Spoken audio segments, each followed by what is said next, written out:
تو السلام علیکم ناظرین، آج ہم اسی شخصیت کی بات کرنے والے ہیں جس کا ہم نے پچھلے ایپیسوڈ میں یا پچھلی ویڈیو میں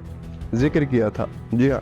ہم عبدالغفار خان یعنی باچا خان کے بارے میں بات کرنے لگے ہیں۔ تو اگر آپ کو یاد ہو تو لاسٹ جو ہمارا ٹاپک تھا اس میں ہم نے باچا خان کی جو ہے وہ سیاسی زندگی اور ان کی ابتدائی زندگی کے اوپر نظر ڈالی تھی۔ تو آج ہم قیام پاکستان کے بعد والی ان کی زندگی کے اوپر روشنی ڈالیں گے۔ تو آئیے ویڈیو شروع کرتے ہیں۔ 14 اگست 1947 کو تقسیم عمل میں آئی۔ غفار خان جو کہ بالکل اس کے خلاف تھے، اس کے مخالف ہونے کے باوجود بھی انہوں نے کانگریس کے اس فیصلے کو تسلیم کیا، اور اس کے بعد جب فرقہ وارانہ فسادات ہوئے ملک بھر میں، اس کے بعد مسلم لیگ نے جو ہے وہ ڈاکٹر خان کی بجائے خان عبدالقیوم خان کو جو ہے وہ وزارت دے دی، اور پھر خان عبدالقیوم خان نے جو ہے وہ سرخ پوشیوں کے اوپر انتہائی ظلم ڈھائے، یعنی کہ ان کے اوپر فائرنگ کرائی، جس سے سینکڑوں پشتون جو ہے وہ مارے گئے۔ تو ناظرین، باچا خان یعنی کہ عبدالغفار خان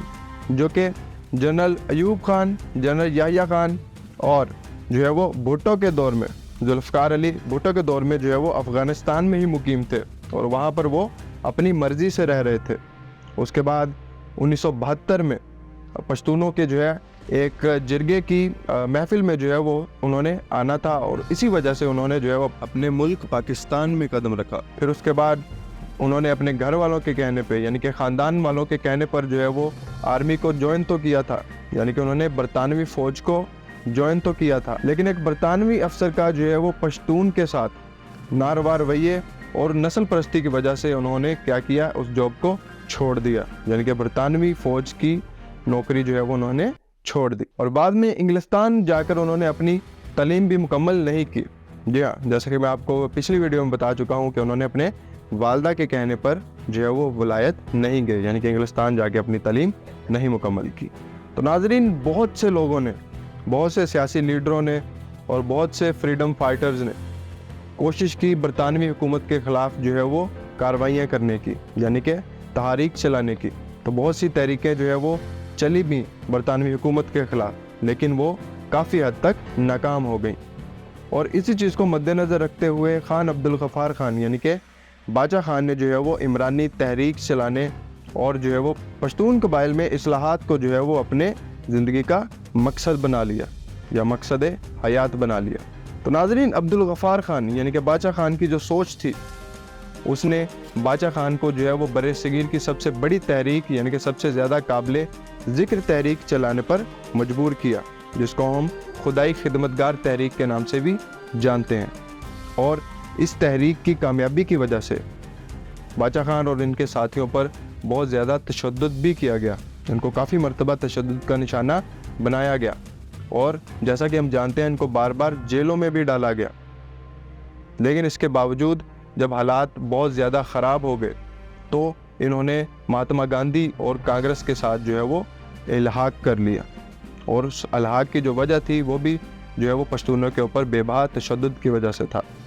تو ناظرین، 1920 کے اندر جو ہے وہ یہ الحاق ہوا، اور 1947 تک یہ الحاق قائم رہا۔ تو اس دور میں یہ واحد تحریک تھی جو کہ بہت زیادہ تشدد کی حامی تھی، یعنی کہ جتنا تشدد اس تحریک پر کیا گیا، اس تحریک سے جڑے لوگوں پر کیا گیا، اور اس دور میں جو ہے وہ کسی بھی تحریک پر یا گزشتہ دور میں کسی بھی تحریک پر اتنا ظلم و تشدد نہیں کیا گیا۔ تو ناظرین، وسطی ایشیا کی جو ہے وہ آزادی کے بعد باچا خان کو جو ہے وہ نوبل پرائز کے لیے نومینیٹ کیا گیا، اور ہم جانتے ہیں کہ 1960 سے لے کے 1970 تک انتہائی مشکل وقت رہا ان کے لیے، کیونکہ اس دہائی کے اندر انہوں نے بہت زیادہ جو ہے وہ جیلیں کاٹیں اور جلا وطنی بھی سہی، اور 1973 کے اندر ان کو بھارت کا شہری نہ ہونے پر بھی بھارت کا رتنا ایوارڈ دیا گیا، اس سے ان کو نوازا گیا، اور یہ جو ہے وہ بھارت کا سب سے بڑا سول ایوارڈ مانا جاتا ہے۔ تو ناظرین، 1987 میں جو ہے وہ جب عبدالغفار خان یعنی باچا خان بھارت کے مختلف مقامات پر دورے کر رہے تھے تو اچانک انہیں جو ہے فالج کا اٹیک ہوا، اور وہ 50 روز تک جو ہے وہ بستر پر پڑے رہے اور اسی بیماری کے ساتھ لڑتے رہے۔ لیکن جب انہیں پاکستان واپس لایا گیا تو پشاور کے ایک ریڈنگ لیڈی ہاسپٹل میں جو ہے وہ ان کو داخل کیا گیا، لیکن علل صبح جو ہے وہ 97 برس کی عمر میں 97 سال کی عمر میں 20 جنوری 1988 کو جو ہے وہ اس دنیا سے چلے گئے، اور ایک عظیم قوم پرست، ایک عظیم محب وطن، ایک عظیم شخص جو ہے وہ اس دنیا سے چلا گیا۔ اور میں آپ کو یہ بھی بتاتا چلوں کہ ان کی جو آخری وصیت تھی وہ یہی تھی کہ جو ہے انہیں جلال آباد افغانستان میں جو ہے وہ ان کو دفن کیا جائے، اور اس وقت جو ہے وہ افغانستان کے اندر گھمسان کی جنگ چل رہی تھی،